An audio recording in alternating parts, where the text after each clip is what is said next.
Russia's ambassador to Britain has told the BBC he does not believe his country will use tactical nuclear weapons in the war against Ukraine. Andrei Kellen said that according to Russian military rules, such weapons are not used in conflicts like this. He also described allegations of war crimes in the town of Bucha as a fabrication, and he called UK Foreign Secretary Liz Truss very belligerent and inexperienced. On the use of nuclear weapons, Mr. Kellen said Russia has very strict rules for their use, mainly when the state's existence is threatened.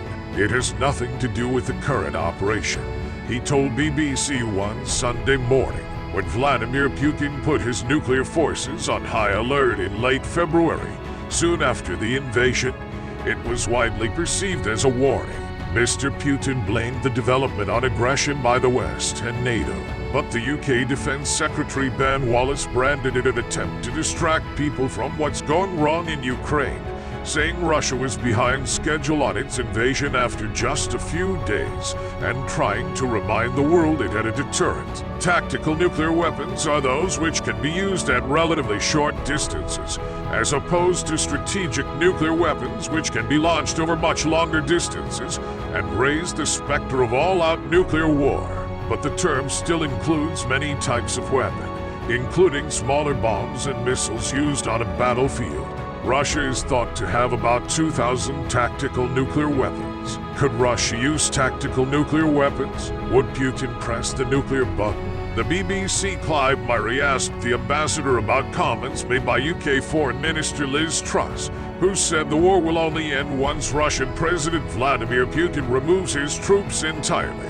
Mr. Kellen said Ms. Truss was very belligerent. He said she was neither a professional military man nor experienced as foreign secretary. If she would like to continue the war, she will prolong the conflict, he added. In a sometimes terse exchange, the ambassador denied Russian forces were shelling civilians and said allegations of war crimes in the town of Bucha were a fabrication. Asked the question, why is Russia conducting this war in this way, committing war crimes? Mr. Kellen replied, the mayor of Bucha in his initial statement has confirmed that Russian troops has left. Everything is clean and calm. The town in a normal state. Nothing is happening. No bodies are on the street. But next, after it has been done, but anyway, Myrie then pressed him, so this is all made up? Sir, this is all a fabrication. All this evidence is a fabrication. In our view, it is a fabrication. It is used just to interrupt negotiations, the ambassador replied. Russia has made such allegations before, with Foreign Minister Sergei Lavrov earlier claiming that footage of bodies in Bucha was staged after the Russians withdrew.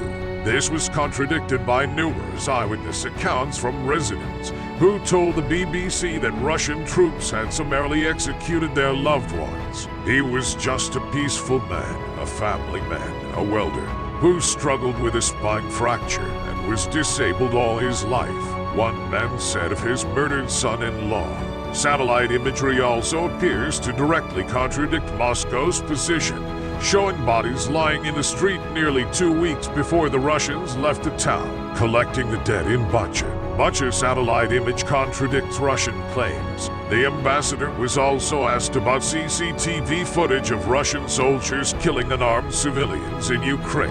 Mr. Kellen said the footage was probably a piece of a film or a piece of a game or a joke or whatever. It's a computer game set.